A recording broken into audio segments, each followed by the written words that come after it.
मैं Damodar Sharma alpha success academy के इस ऑनलाइन डिजिटल प्लेटफॉर्म पर आपका फिर से अभिनंदन करता हूं। तो अभी अपन इस वीडियो में प्राचीन भारतीय इतिहास का एक टॉपिक पढ़ेंगे। हालांकि ये जो अपन ने टॉपिक्स कराए हैं प्राचीन भारतीय इतिहास में उसमें आ चुका है ये टॉपिक, क्योंकि उसमें अपन ने विदेशों के साथ भी संबंध बता दिए। जैसे मौर्य वंश बताया तो उसमें अशोक के संबंध बता दिए विदेशों के साथ। जैसे अपन ने दक्षिण में वंश पढ़े तो उसमें श्रीलंका के साथ संबंध हो गए, मलाया द्वीप है, जावा द्वीप है, ठीक है ना, इस तरह से। लेकिन फिर भी जो कुछ और महत्वपूर्ण चीज़ें हैं वो उनके बारे में अपन चर्चा करेंगे, ठीक है ना। तो इसमें अपने को चर्चा करनी है कि भारतीय संस्कृति का विदेशों में कहाँ कहाँ पे प्रसार हुआ था, कौन कौन से क्षेत्र थे जहाँ पे प्रसार हुआ, तो उनकी अपने को यहाँ पे चर्चा करनी है, ठीक है। तो याद रखना है कि प्राचीन काल से ही जो भारतीय संस्कृति है, भारतीय संस्कृति को विदेशों में अपनाया गया, ठीक है ना। तो भारतीय संस्कृति को प्राचीन काल से ही विदेशों में अपनाया गया था। दरअसल इसके लिए भारत की जो भौगोलिक परिस्थिति वो जिम्मेदार थी, भौगोलिक परिस्थिति थी ना, वो इसकी कारण बनी थी। दरअसल भारत में कई विदेशी आक्रमणकारी यात्री और व्यापारी आए थे, ठीक है ना। और इसी कारण उन्हें भारतीय संस्कृति को जानने का मौका मिला और उसी कारण विदेशों में भी भारतीय संस्कृति थी उसका प्रसार हुआ। जिस तरह से विदेशी आए थे उस तरह प्राचीन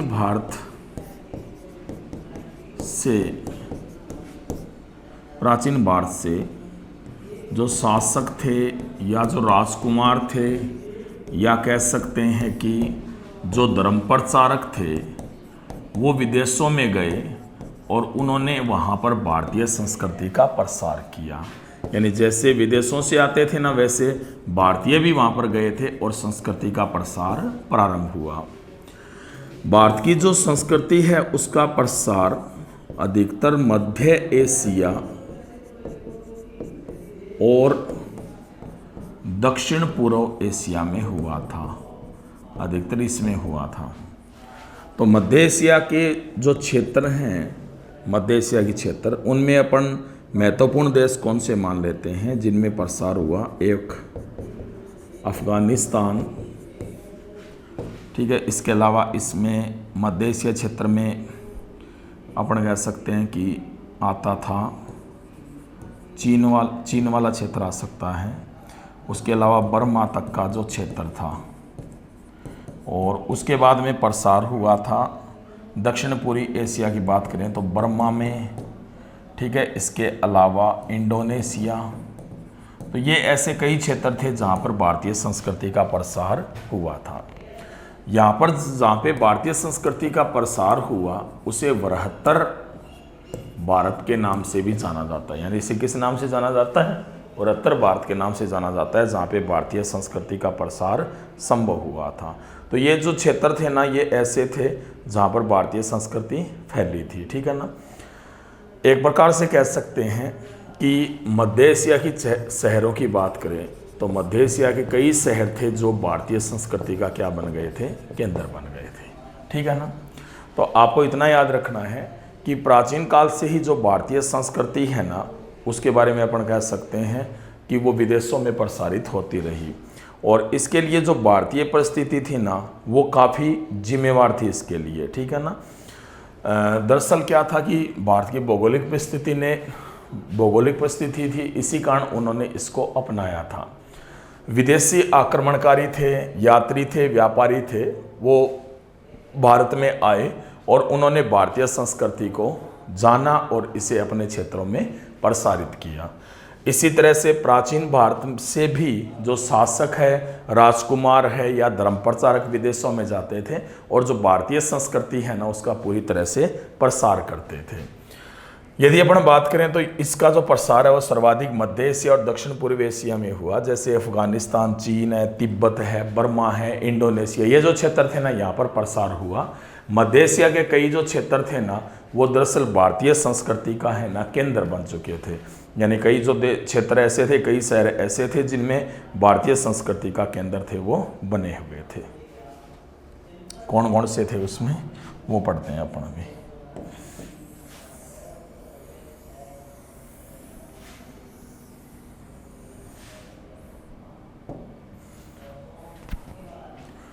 तो मध्य एशिया के प्रमुख शहर कौन कौन से थे मध्य एशिया के। तो मध्य एशिया के प्रमुख जो शहर थे उनमें अपन बात करें तो कासगर, यारकंद, कुच्ची, खोतान, ये ऐसे कई शहर थे जहाँ पे भारतीय संस्कृति का प्रसार हुआ था, यानी इन शहरों में भारतीय संस्कृति का प्रसार हुआ। ठीक है ना। यदि अपन बात करें कुच्ची और दक्षिण खोतान, कुच्ची और दक्षिण खोतान है ना, ये भारतीय संस्कृति का प्रमुख केंद्र थे, यानी भारतीय संस्कृति का प्रमुख केंद्र बन गए थे कौन कौन से स्थान, कुच्ची और खोतान। ठीक है ना। यदि अपन कुच्ची की बात करते हैं तो जो कुच्ची है ना, कुच्ची, वहाँ पर जो समस्त लेख है ना, समस्त लेख कुच्ची में वो भारतीय भाषाओं और लिपियों में लिखे गए हैं, यानी यहाँ के समस्त लेख है ना वो भारतीय भाषाओं और लिपियों में ही लिखे गए हैं। ठीक है ना। तो इस तरह से अपन कह सकते हैं कि यहाँ पर जो कुच्ची है ना वो एक बड़े केंद्र के रूप में बना हुआ था। खोतान है ना, खोतान, उसकी बात करें तो खोतान जो क्षेत्र था ना वो दरअसल बौद्ध धर्म का मुख्य केंद्र था, यानी बौद्ध धर्म का मुख्य केंद्र के रूप में माना जाता है कौन सा शहर, खोतान। एक्चुअल में ऐसा माना जाता है कि जो खोतान है, खोतान, वहाँ पर भी जो लेख है ना वो कौन सी भारतीय भाषाओं और लिपियों में लिखे हुए थे। ठीक है। तो खोतान में भी ऐसी चीज़ें मानी जाती है। याद रखना है कि बौद्ध धर्म के प्रसार है ना, बौद्ध धर्म के प्रसार के लिए 453 ईस्वी में बौद्ध धर्म के लिए आया था, प्रसार के लिए नहीं, सॉरी, बौद्ध धर्म को जानने के लिए, बौद्ध धर्म को जानने के लिए 453 ईस्वी में एक बौद्ध भिक्षु आया था जिसका नाम था धर्म रक्षक।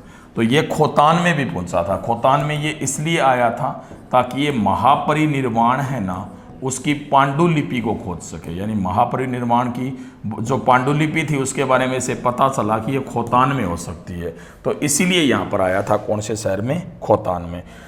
उसके बाद में यदि अपन बात करें तो जो कुच्ची है ना वो भी एक बौद्ध सभ्यता का केंद्र था। जो कुच्ची है वो किसका केंद्र माना जाता है, बौद्ध सभ्यता का केंद्र माना जाता है। ठीक है ना। तो ये जो दोनों क्षेत्र थे ना ये बौद्ध सभ्यता के लिए काफ़ी कह सकते हैं कि बड़े केंद्र माने जाते हैं।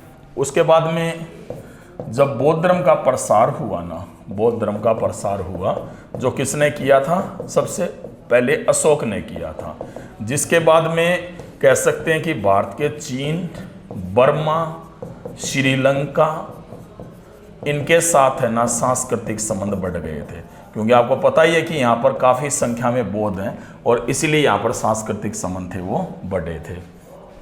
ठीक है। इसके अलावा चीन के पास एक और कौन सा, तिब्बत, हालांकि चीन को तिब्बत, चीन है वो तिब्बत को अपना ही भाग बताता है, लेकिन ये उस समय ना ये अलग क्षेत्र था। ठीक है ना।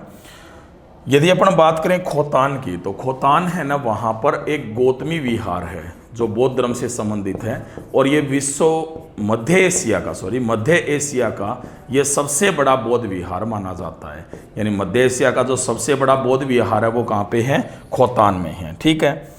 इसके बाद में यदि अपन बात करें तो जो अशोक है ना, अशोक, उसने जो बौद्ध धर्म का प्रसार किया था, अशोक ने अपने पुत्र महेंद्र और पुत्री जिसका नाम क्या था, संघमित्रा, तो उन्हें है ना इसने श्रीलंका में भेजा था, बौद्ध धर्म के प्रसार के लिए कहाँ भेजा था, श्रीलंका भेजा, जिसके कारण श्रीलंका के लोगों ने बौद्ध धर्म ग्रहण किया।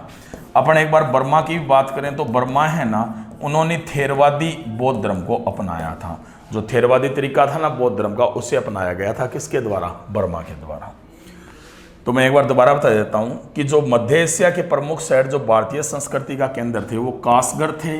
इसके अलावा कौन था ये, यारकंद, क्या नाम है ये, यारकंद, ठीक है। कुच्ची थे और खोतान थे। कुच्ची व दक्षिण खोतान है वो भारतीय संस्कृति के सबसे बड़े केंद्र थे, ठीक है। याद रखना है कुच्ची और दक्षिण खोतान में जो समस्त लेख है ना वो भारतीय भाषाओं और लिपियों में ही लिखे गए हैं। खोतान की बात करें तो ये बौद्ध धर्म का मुख्य केंद्र था और यहाँ पर है ना एक गौतमी विहार है। कौन सा है, गौतमी विहार है। और ये जो गौतमी विहार है ये मध्य एशिया का सबसे बड़ा विहार माना जाता है। 453 ईस्वी में चीन से बौद्ध भिक्षु आया था जिसका नाम क्या था, धर्मरक्षक था। और जो धर्मरक्षक है ना वो दरअसल महापरिनिर्वाण की पांडुलिपि की खोज में यहाँ पर आया था। कहाँ पे, खोतान में। इसके बाद में बौद्ध धर्म का प्रसार है ना वो चीन, बर्मा, श्रीलंका में और तिब्बत में भी हुआ था। और इसका जो प्रसार है वो सबसे पहले अशोक के द्वारा किया गया था। अशोक ने अपने पुत्र महेंद्र और पुत्री संघमित्रा को प्रसार के लिए श्रीलंका में भेजा था। बर्मा में भी थेरवादी जो बौद्ध धर्म है ना वो अपनाया गया था। यानी बर्मा में कौन सा अपनाया गया था, थेरवादी बौद्ध धर्म। आगे पढ़ते हैं।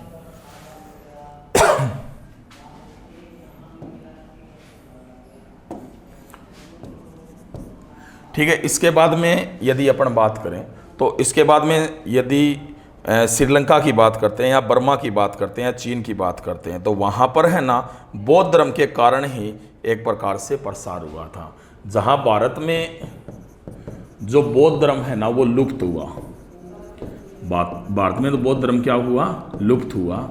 लेकिन एक प्रकार से कह सकते हैं कि जो बर्मा, श्रीलंका और जो चीन है ना वो बौद्ध धर्म के बड़े केंद्र बन गए थे क्योंकि वहाँ के सभी लोगों ने जो बौद्ध धर्म था वो अपनाया।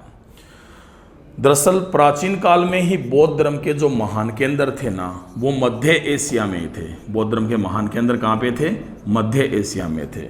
तो मध्य एशिया में जो बौद्ध धर्म के केंद्र हैं ना ये कौन कौन सी जगह पर थे, एक तो थी बेग्राम, एक थी बामियान, यानी दो जगहों पर थे। एक जगह थी कौन सी थी, बेग्राम, और एक कौन सी थी, बामियान। ये है ना ये बौद्ध धर्म के बड़े केंद्र माने गए थे प्राचीन काल से। ये दोनों ही है ना अफगानिस्तान में है। दोनों ही कहाँ पे हैं, अफगानिस्तान में। दरअसल यदि बामियान की बात करें तो बामियान में है ना दरअसल एक बुद्ध की मूर्ति बनाई गई थी और ये केवल पत्थर को काट कर ही बनाई गई थी, ठीक है ना, पत्थर को काट कर ही बनाई गई थी। और पत्थर को काट कर बनाई गई ये जो बुद्ध की मूर्ति है ना ये सबसे लंबी बुद्ध की मूर्ति मानी जाती है। तो ये कहाँ से मिली थी, बामियान से मिली थी, ठीक है ना। हालांकि बाद में इसे तालिबानी जो आतंकवादी है ना उन्होंने इसे नष्ट कर दिया, ठीक है ना। जो तालिबानी आतंकवादियों का संघर्ष चल रहा था ना, आपको पता ही है अफगानिस्तान में, तो उन्होंने इसे नष्ट कर दिया था, ठीक है ना। उसके बाद में यदि अपन बात करें तो मौर्यों, मैंने अभी बता ही दिया कि मौर्य काल के समय है ना दरअसल विदेशियों के साथ अच्छे संबंध हुए थे, ठीक है, विदेशियों के साथ संबंध बने थे। उसके बाद में मौर्य पतन के बाद में भारत पर विदेशी आक्रमण हुए, तो भारत पर विदेशी आक्रमण हुए थे। और ये जो विदेशी है ना ये दरअसल जैसे यूनानी वगैरह हैं तो ये सारे हैं ना मध्य एशिया की तरफ से ही आए थे। कहाँ से आए थे, मध्य एशिया। तो इसके बाद में ये जो शासक थे ना इन्होंने भी जो भारतीय संस्कृति है ना उन्हें अपने क्षेत्र में प्रसारित किया था क्योंकि भारतीय संस्कृति से काफ़ी ज़्यादा प्रभावित थे और उन्होंने इसके लिए फिर प्रेरित किया। तो यही कारण है कि जो मध्य एशिया है ना वहाँ से बौद्ध धर्म के स्तूप, बौद्ध धर्म के विहार, बौद्ध धर्म से संबंधित मूर्तियाँ और बौद्ध धर्म से संबंधित पाली ग्रंथ पाए गए। तो कहने का मतलब यही है कि इसी कारण यहाँ पर ये चीज़ें थी वो संभव हो पाई थी। उसके बाद में यदि अपन बात करते हैं तो चीन और भारत के प्रारंभिक संबंध है ना वो पहले व्यापारिक थे। चीन व भारत के जो प्रारंभिक संबंध है वो किस तरह से व्यापारिक थे, लेकिन बाद में ये जो संबंध है ना ये धार्मिक पहुंच गए थे। एक्चुअल में चीन के हानवंशी शासक है ना, हानवंशी शासक, उन्होंने बौद्ध धर्म को अपना लिया। चीन के हानवंशी शासकों ने बौद्ध धर्म को अपनाया और चीन से है ना 2 दूत भेजे गए थे। एक का नाम था धर्मरक्षक, एक का नाम था धर्मरक्षक, एक का नाम था मातंग। तो ये 2 दूत भेजे गए थे चीन से हान वंशी शासकों ने। तो इनका लक्ष्य यही था कि ये भारत में ना बौद्ध धर्म को जानकर आए, भारत से बौद्ध ग्रंथों को प्राप्त करें, उनकी चीज़ों की जानकारी आकर के हान वंशी शासकों को दें। ठीक है ना। दरअसल जो तांग शासक है ना चीन में हुए थे, उनके काल को चीनी बौद्ध का काल कहा जाता है। इन्हें क्या कहते हैं? चीनी बौद्ध का काल है ना, वो कौन से शासकों के समय को कहा जाता है? तांग शासकों के समय को कहा जाता है, क्योंकि इस समय जो बौद्ध धर्म है ना वो काफी प्रसारित हुआ था। बौद्ध धर्म की जो अहिंसा की, करुणा की, दया की, विनयशीलता की, ये नीति है ना इन देशों में काफ़ी पसंद की गई थी। जैसे चीन है, बर्मा है, श्रीलंका है, मैंने आपको बताया, तिब्बत है, तो इन देशों में काफ़ी पसंद की गई और इसीलिए इन देशों ने आसानी से कौन सा धर्म अपना लिया? बौद्ध धर्म। जबकि जो चीन के जो कई शासक थे ना, उन्होंने तो बौद्ध धर्म को अपना राजधर्म ही घोषित कर दिया था। ठीक है ना, यानी बौद्ध धर्म को अपना राजधर्म ही घोषित कर दिया गया। किसके द्वारा? चीन के शासकों के द्वारा। ठीक है, तो आपको इतना याद रखना है कि मध्य एशिया में दरअसल भारत में जो बौद्ध धर्म था ना वो तो लुप्त हुआ, लेकिन बाद में उसी समय बर्मा, श्रीलंका और चीन है ना वो बौद्ध धर्म के महान केंद्र हो गए। इसका कारण कुछ भी हो सकता है, लेकिन भारत में बौद्ध धर्म शुरू भारत में ही हुआ था, लेकिन भारत में ये लुप्त हो गया था। मध्य एशिया की बात करें तो मध्य एशिया क्षेत्र में कई स्तूप, विहार, मूर्तियां और पाली ग्रंथ पाए गए हैं जो बौद्ध धर्म के संबंधों के बारे में बताते हैं। मध्य एशिया में 2 सबसे बड़े केंद्र थे बौद्ध धर्म के, एक तो बेग्राम, एक बामियान, और ये दोनों ही कहाँ पे हैं? अफगानिस्तान में है। बेग्राम और बामियान ये दोनों ही केंद्र कहाँ पे हैं? अफगानिस्तान में है। याद रखना है कि जो बामियान है ना, वहां से बुद्ध की एक मूर्ति मिली है और इस मूर्ति को पत्थर से काटकर बनाया गया था, और पत्थर से काटकर बनाई गई बुद्ध की जो सबसे बड़ी मूर्ति है ना वो बामियान से ही मिली है। हालांकि इस मूर्ति को बाद में जो तालिबानी आतंकवादी थे ना उन्होंने नुकसान पहुंचाया। मौर्य वंश के समय ही सबसे ज़्यादा इन क्षेत्रों के साथ संबंध बने थे और यहाँ पर बौद्ध धर्म है वो पूरी तरह से प्रसारित हुआ था। लेकिन मौर्य वंश का पतन हो गया और मौर्य वंश के पतन के बाद में भारत में विदेशी आक्रमणकारी आए, तो उनमें प्रमुखतः कौन थे? यूनानी थे। लेकिन ये जो आक्रमणकारी थे ना ये भी भारतीय संस्कृति से प्रभावित थे और इन्होंने भी जो संस्कृति का प्रसार है वो जारी रखा था। ठीक है, चीन और भारत की बात करें अपन तो चीन में भारत के जो प्रारंभिक संबंध थे ना वो कैसे थे? व्यापारिक थे, लेकिन बाद में ये जो संबंध है ना ये धार्मिक तक पहुंच गए थे। यदि अपन बात करें चीन की तो चीन में सबसे पहले जो हान वंशी शासक है ना उन्होंने ही बौद्ध धर्म को अपनाया था और इसीलिए भारत में उन्होंने 2 दूत भेजे थे, धर्मरक्षक और मातंग को, ताकि वो भारत में है ना बौद्ध धर्म से संबंधित जानकारी इकट्ठी करें। ठीक है, जो तांग शासक है ना उनके काल को चीनी बौद्ध का काल कहा जाता है। ठीक है ना। एक्चुअल में क्या था कि चीन के कई शासक तो ऐसे थे जिन्होंने बौद्ध धर्म को अपना राजधर्म भी बनाया था।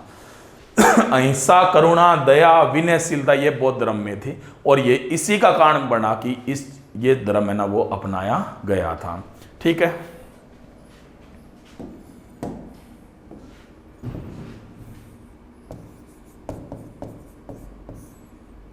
प्राचीन भारतीय संस्कृति का विदेशों में प्रसार या प्राचीन भारतीय संस्कृति का विदेशों से संबंध एक ही बात है। ठीक है, इसके बाद में जो चीन है ना वहाँ से यात्री भी आए थे। चीन से यात्री सबसे पहले आया था फाहियान। ठीक है ना, तो फाहियान है ये ना गुप्त साम्राज्य के समय आया था और गुप्त साम्राज्य का शासक उस समय चंद्रगुप्त विक्रमादित्य था, तो उस समय ये आया था कौन? फाहियान। ठीक है ना, तो जो फाहियान है ना उसने सिर्फ और सिर्फ भारत में ये बौद्ध धर्म के लिए आया था। मेन किसके लिए आया था? ये बौद्ध धर्म के लिए आया था फाहियान, और इसने वर्णन भी किया था भारतीय यात्रा का, किसमें? फाको की में किया। उसके बाद में वेनसांग की बात करते हैं, तो वेनसांग भी भारत आया था और वेनसांग भारत आया था किसके समय? हर्षवर्धन के समय। तो ये भी दरअसल बौद्ध धर्म की शिक्षा ग्रहण करने आया था और इसके समय है ना दरअसल नालंदा है ये बौद्ध धर्म का बड़ा केंद्र बना हुआ था। तो भारत में बड़ा केंद्र था, इसलिए नालंदा से इसने जानकारी प्राप्त की, साहित्य भी ले गया और उसे कहाँ पे प्रसारित कर दिया इसने, चीन में। इसके बाद में एक और चीनी यात्री था इत्सिंग, उसके बारे में कहा जाता है कि ये 400 से अधिक ग्रंथ है ना भारत से कहाँ की ओर ले गया था, चीन की ओर। ठीक है, वेनसांग के बारे में अपन पहले डिटेल पढ़ चुके हैं कि इसने सियूकी में है ना वर्णन किया था भारत यात्रा का था। तो इस तरह ये जो यात्री है ना ये भी दरअसल भारत से ग्रंथ वगैरह ले गए, भारत से शिक्षा ग्रहण की, भारत से कुछ सीखा, जिसके कारण प्रसार हुआ था। दरअसल यदि अपन चीन की बात करें ना तो जो चीन है ना वहाँ पर पगोड़ा काफ़ी प्रसिद्ध माने जाते हैं। पगोड़ा एक निर्माण होता है, दरअसल एक स्तूप की तरह बनाए जाते हैं, जो बौद्ध धर्म में स्तूप होते हैं ना उसी तरह पगोड़ा बनाए जाते हैं। तो ये जो चीन के पगोड़ा है ना ये भारत के स्तूपों की नकल माने जाते हैं। ठीक है ना, जो चीन के पगोड़ा हैं ये भारत के स्तूपों की नकल है, क्योंकि जो चीन है ना उन्होंने इन्हें ही देखकर, यानी जो चीनी यात्री थे उन्होंने वर्णन किया और इन्हें ही देख करके इनका निर्माण करवाया गया था। ठीक है ना। चीन में दरअसल एक क्षेत्र है तुलहुआंग। कौन सा क्षेत्र है? तुलहुआंग क्षेत्र है। तो वहां पर है ना दरअसल गुफा में चित्र बनाए गए हैं, यानी गुफा में चित्र बनाए गए हैं तुलहुआंग क्षेत्र में। तो ये जो चित्र है ना ये दरअसल अजंता की गुफाओं से प्रेरित है। अजंता की गुफाएं हैं ना जो महाराष्ट्र में, तो उनमें भी जो चित्र बनाए गए थे ना तो वैसे ही चित्र कहाँ बनाए गए हैं? तुलहुआंग क्षेत्र में। तो इसका मतलब स्पष्ट है कि जो संस्कृति थी ना भारतीय संस्कृति उसकी नकल खूब की गई थी चीन में। तो चीन के साथ जो संबंध था वो इस प्रकार से रहा क्योंकि वहां पर भारतीय संस्कृति को अपनाया गया था। तो ये अपन ने सबसे पहले वो उन देशों के बारे में ज़्यादा अध्ययन किया जिनमें बौद्ध धर्म का प्रसार हुआ, जिनमें प्रमुख तिब्बत था, चीन था, श्रीलंका था, अफगानिस्तान के क्षेत्र थे। तो बौद्ध धर्म से संबंधित अपन ने पहले पार्ट में पढ़ा। अभी दूसरे पार्ट में अपन ज़्यादातर हिंदू धर्म, हालांकि बौद्ध धर्म उसमें भी आएगा, जिसमें अपन देशों को पढ़ेंगे जो द्वीपीय देश थे जैसे इंडोनेशिया वगैरह, जावा वगैरह या सुवर्ण द्वीप वगैरह, चंपा क्षेत्र। ठीक है, तो इनके बारे में अध्ययन करेंगे। तो एक बार मैं दोबारा बता देता हूँ।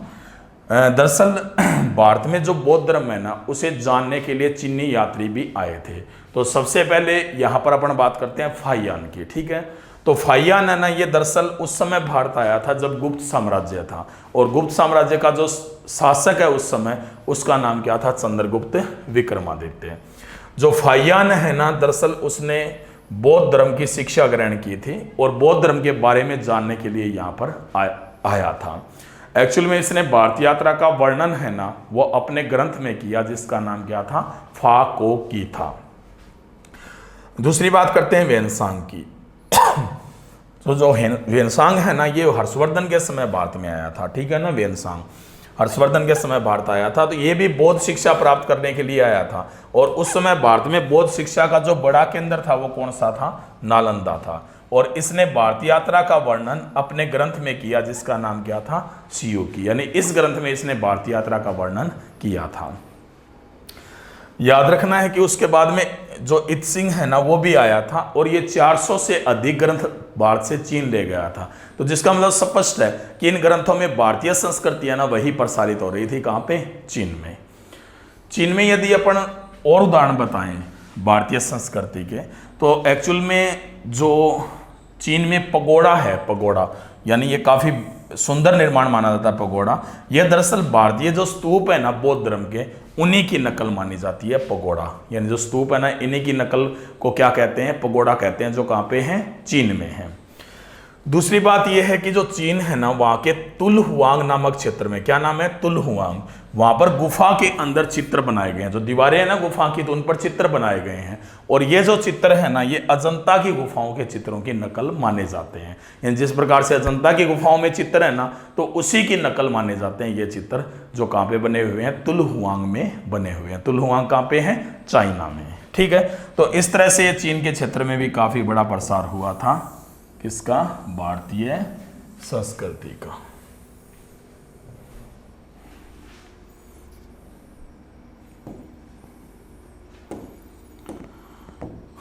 अब बात करते हैं अपन दक्षिण पूर्वी एशियाई देश। तो दक्षिण पूर्व एशिया में जो देश है ना, उनके बारे में अपन अभी यहाँ पर चर्चा करते हैं। तो मैंने पहले ही बताया था कि दक्षिण पूर्वी देश थे ना, उनमें भी प्रसार हुआ था किसका? भारतीय संस्कृति का। तो इनमें सबसे पहले आता है सुवर्णद्वीप। कौन सा आता है? सुवर्णद्वीप। दरअसल जो वर्तमान में इंडोनेशिया देश है ना, इंडोनेशिया देश, उसे ही किस नाम से जाना जाता था? सुवर्णद्वीप से जाना जाता था। तो दरअसल ये कई द्वीप थे यहाँ पर, यानी कई द्वीप थे, उसी से बना हुआ था कौन सा देश? इंडोनेशिया। तो यहाँ पर भी प्रसारित हुई थी भारतीय संस्कृति। तो याद रखना है कि यहाँ पर भारतीयों का उपनिवेश स्थापित हुआ था, भारतीयों का उपनिवेश यहाँ पर स्थापित हुआ था। एक्चुअल में ऐसा माना जाता है कि यहाँ पर अशोक के समय भी, यानी अशोक के समय भी यहाँ पर औपनिवेशिक प्रसारित हुए, यानी अशोक के समय यहाँ पर दम प्रचारक भेजे गए थे, जिसके बाद में यहाँ पर औपनिवेशिक रूप से स्थापना हुई थी। ठीक है ना। यदि अपन बात करते हैं इस क्षेत्र की, सबसे पहले मलाया की बात करते हैं। ठीक है, मलाया। तो मलाया में है ना, दरअसल शैलेंद्र वंशी जो शासक है उनका शासन होता था, यानी शैलेंद्र वंशी जो शासक है उनका शासन था कहाँ पर? मलाया में। दरअसल मैंने आपको चोल साम्राज्य में बताया था कि चोल साम्राज्य के समय यहाँ पर अधिकार भी किया गया था चोल शासकों के द्वारा, और यहाँ के जो शासक थे ना, उनके कहने पर बौद्ध विहार भी स्थापित किए गए थे। तो इसका मतलब स्पष्ट है कि जो मलाया है ना, उनका सीधा संबंध था किसके साथ? भारतीय शासकों के साथ। एक्चुअल में यहाँ पर है ना, ये भारतीय राज्य ही थे, क्योंकि यहाँ पर चौथी शताब्दी के लगभग हिंदू राज्य की स्थापना हो चुकी थी। यानी चौथी शताब्दी में यहाँ पर कौन सी स्थापना हुई थी? हिंदू साम्राज्य की स्थापना हुई थी। तो इसका मतलब यही है कि हिंदू साम्राज्य था, तो यहाँ पर प्रसार तो फिर किसका होगा? भारतीय ही होगा। तो उसी प्रकार से यहाँ पर सारे के सारे निर्माण थे वो किए गए थे। दूसरा अपन जावा की बात करते हैं। ठीक है ना, जावा। ठीक है, तो जावा भी वहाँ पर एक द्वीप है। तो यहाँ पर भी जो शैलेंद्र वंशी शासक है उन्हीं का अधिकार था, शैलेंद्र वंशी शासकों का अधिकार था। और यहाँ पर भी कह सकते हैं कि चौथी शताब्दी में ही यहाँ पर हिंदू राज्य स्थापित हो गया था। जावा में चौथी शताब्दी में हिंदू राज्य स्थापित हुआ, जिसके कारण यहाँ पर जो भी निर्माण हुए ना, वो दरअसल कौन से धर्म से प्रेरित थे? हिंदू धर्म से प्रेरित ही हुए थे। यानी जावा में भी इस प्रकार से निर्माण हुए थे। याद रखना है कि जावा में है ना, दरअसल एक शासक जिसका नाम था पूर्णवर्मन, शासक का नाम क्या था? पूर्णवर्मन था। जो पूर्णवर्मन है ना, उसने यहाँ पर गोमती नामक एक नहर भी खुदवाई थी। क्या नाम था? गोमती। यानी गोमती नामक नहर को खुदवाया गया था किसके द्वारा? जो शासक था पूर्णवर्मन। क्या नाम था? पूर्णवर्मन। तो दोबारा बता देता हूं आपको, दक्षिण पूर्वी एशियाई देशों की बात करें तो सबसे पहले स्वर्णद्वीप आता है जो इंडोनेशिया है। और इंडोनेशिया की बात करें तो यहाँ पर भारतीयों को उपनिवेश बना के भेजा गया था। अशोक के समय भी यहाँ पर दम प्रचारक गए थे। किसके समय गए थे? अशोक के समय। ठीक है, मलाया क्षेत्र की बात करें तो जो शैलेंद्र वंशी शासक है ना, शैलेंद्र वंशी शासक, उन्होंने चोल साम्राज्य के अधिकार में भी काम किया था उन्होंने। और चोल जो शासक है ना, उन्होंने शैलेंद्र शासकों के कहने पर बौद्ध विहारों का भी निर्माण कराया था। ठीक है, दरअसल वैसे यहाँ पर हिंदू साम्राज्य था और इसकी जो स्थापना है ना, ये दरअसल चौथी शताब्दी में हुई थी। तो इसका मतलब साफ है कि यहाँ पर पूरी तरह से प्रसारित था कौन सा धर्म? हिंदू धर्म। ठीक है ना। उसके बाद में यदि अपन जावा की बात करते हैं, मलाया के बाद किसकी बात करते हैं? जावा। तो जावा है ना, उनका संबंध भी रहा था चोलवंशी शासकों के साथ, और यहाँ पर भी कुछ निर्माण हुए जो हिंदू संस्कृति के प्रतीक थे। यहाँ का एक प्रसिद्ध शासक था जिसका नाम था पूर्णवर्मन, और इसने है ना गोमती नामक एक नहर खुदवाई थी। इसी में एक और बता देता हूं दोबारा मैं आपको, सुमात्रा। जो सुमात्रा है ना, यहाँ पर भी श्रीविजय साम्राज्य था। कौन सा साम्राज्य था? यहाँ पे श्रीविजय साम्राज्य था, और उन्होंने भी यहाँ पर हिंदू धर्म से संबंधित जो चीजें थी ना, वो स्थापित करवाई थी। ठीक है,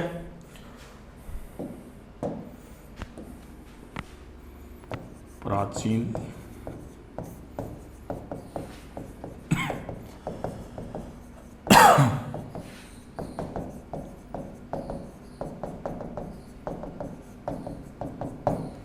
ठीक है। अगला जो क्षेत्र आता है वो है फुनान, बाली।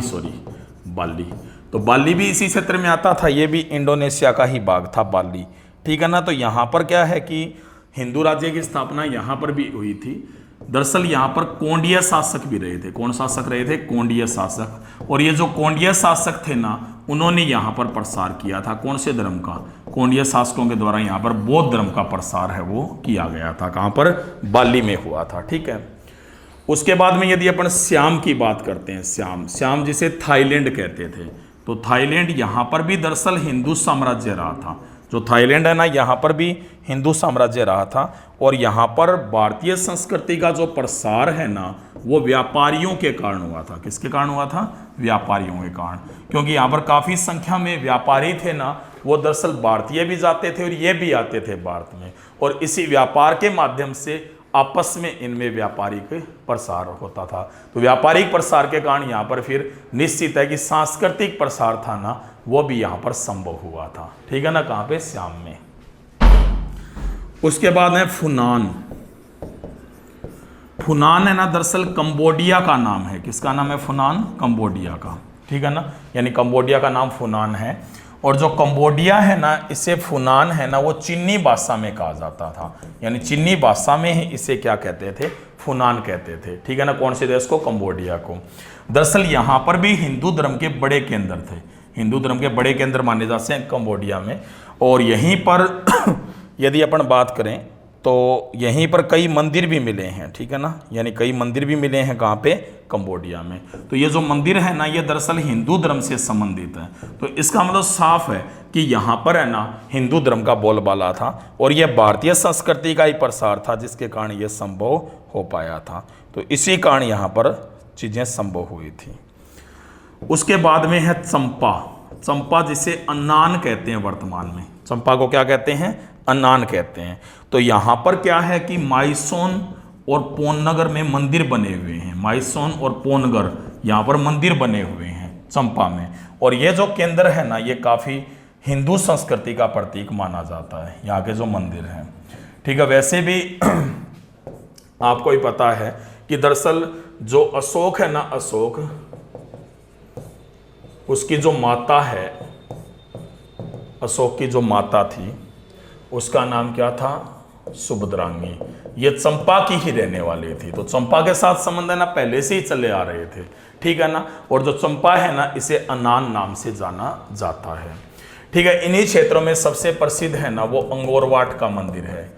अंगोरवाट का मंदिर जो कि कंबोडिया में है वर्तमान में। कहाँ पे है? कंबोडिया में। और इसका निर्माण करवाया था सूर्यवर्मन सेकंड ने। ये रीट में आया भी था एक बार। सूर्यवर्मन सेकंड के द्वारा अंगोरवाट जो मंदिर है ना, उसका निर्माण करवाया गया था।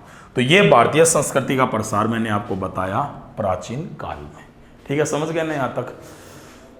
तो दोबारा बता देता हूं मैं। बाली है ना, दरअसल यहां पर भी हिंदू राज्य स्थापित किया गया और यहां पर जो कोंडिया शासक थे ना, उन्होंने बौद्ध धर्म का प्रसार किया था। श्याम की बात करें या थाईलैंड की, तो यहां पर भी हिंदू संस्कृति का प्रसार हुआ था। एक्चुअल में जो श्याम और थाईलैंड है ना, श्याम या थाईलैंड, यहाँ से जो व्यापारी थे ना, वो आते जाते रहते थे। यानी भारत में तो यहाँ से आते थे और यहाँ पर भारतीय जाते थे। इसका मतलब इसके कारण इनके साथ संस्कृति बढ़ी थी।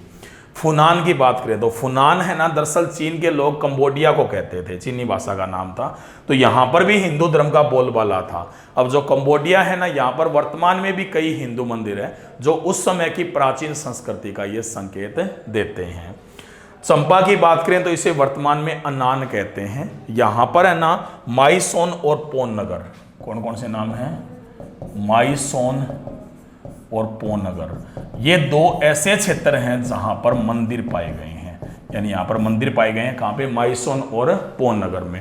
और ये जो मंदिर है ना, ये हिंदू संस्कृति के संकेत हैं। दरअसल चंपा में भी जो हिंदू संस्कृति है ना, उसका काफ़ी ज़्यादा प्रभाव था। और मैंने ये भी बताया कि दरअसल जो अशोक है ना, उसकी माता जिसका नाम क्या था? सुभद्रांगी। जो सुभद्रांगी है ना, ये भी कहाँ की रहने वाली थी? चंपा की ही रहने वाली थी। सुभद्रांगी चंपा की ही रहने वाली थी। उसके बाद में विश्व का यदि अपने सबसे बड़े मंदिर की बात करें तो वो कौन सा है? अंगोरवाट का मंदिर है। और ये कहाँ पे बना हुआ है? कंबोडिया में। और इसका जो निर्माण है ना, वो किसने करवाया था? सूर्यवर्मन सेकंड ने करवाया था। तो ये हो गया प्राचीन भारतीय संस्कृति विदेशों में प्रसार। थोड़ा सा आपको एक्चुअली में वैसे लगा होगा कि हार्ड से नाम वगैरह हार्ड से हैं थोड़े, तो मैं बस मेन चीज़ें याद रखनी है। आपसे पूछा जाएगा कि भारत से कौन कौन से देशों में, जो आसपास के देश है वहाँ पे बौद्ध धर्म का प्रसार हुआ था, तो श्रीलंका, तिब्बत, चीन, बर्मा। तो यहाँ पर बौद्ध धर्म का प्रसार कहाँ से हुआ था? भारत से हुआ। समझ गए। दूसरी बात पूछा जाएगा आपसे कि सबसे पहले जो चीन है उनके कौन से शासकों ने रुचि ली थी? तो हान वंशी शासकों ने रुचि ली थी। चीन ने भारत में सबसे पहले कौन से बौद्ध भिक्षु भेजे थे? तो एक तो धर्मरक्षक भेजा था, एक मातंग को भेजा था। ठीक है, ये मैंने बता दिया आपको। उसके बाद में आपसे पूछा जाए कि चीन है ना, उसमें बौद्ध धर्म से संबंधित कौन सी नकल मिलती है? तो एक तो अजंता की गुफा के समान वहाँ पर चित्र बने हुए हैं, और दूसरे हैं ना स्तूपों के समान भी वहाँ पर संरचनाएं बनी हुई है। कहाँ पे? चीन में। तो ये संबंध बताते हैं कि नहीं बताते? दूसरी बात आपसे पूछा जा सकता है कि प्राचीन भारतीय संस्कृति में बौद्ध धर्म के प्रसार में सर्वाधिक जो योगदान है वो कौन से भारतीय शासक का है? तो किसका है? अशोक मौर्य का। क्यों? अशोक मौर्य ने ही सबसे पहले बौद्ध धर्म को प्रसारित किया था। तीसरी बात यह भी पूछी जा सकती है आपसे कि आपको याद रखना है कि जो क्षेत्र थे उनमें सबसे मध्य एशिया का ऐसा कौन सा क्षेत्र है जहाँ पे बौद्ध की जो मूर्तियाँ हैं वो सबसे ज़्यादा पाई गई, मतलब पुरानी मूर्तियों की बात करें तो वो अफगानिस्तान था। और अफगानिस्तान में मैंने आपको बताया भी था कि वहाँ पर है ना पत्थर को काट करके सबसे बड़ी मूर्ति का निर्माण किया गया था। ठीक है। उसके बाद में दक्षिण पूर्वी क्षेत्र हैं, तो वहाँ पर तो सीधी सी बात अपन पढ़ चुके हैं इनके बारे में। चोल वंशी शासकों के साथ इनके संबंध रहे थे, क्योंकि उनके कहने पर इन्होंने बौद्ध विहार का निर्माण करवाया। तो दरअसल ये भी वहाँ पर हिंदू संस्कृति के प्रतीक थे, और उन्होंने वहाँ पर मंदिर वगैरह बनाए, जो नहरें वगैरह बनाई, तो उनमें भारतीय संस्कृति थी वो साफ साफ झलक उसकी दिखाई देती थी। तो इस तरह से ये जो देश है ना, मध्य एशिया के देश और दक्षिण पूर्वी एशियाई देश है ना, तो वहाँ पर जो भारतीय संस्कृति थी वो हाई लेवल पर जा चुकी थी। तो ये अपना टॉपिक हुआ विदेशों में भारतीय संस्कृति का प्रसार। वो भी कौन सी का? प्राचीन का पढ़ रहे हैं अपन अभी। ठीक है ना, प्राचीन का पढ़ा है, और ये टॉपिक अपना खत्म हुआ। ठीक है ना। तो अब है ना अगली वीडियो में फिर मिलेंगे किसी नए टॉपिक के साथ। तब तक के लिए धन्यवाद। राम राम।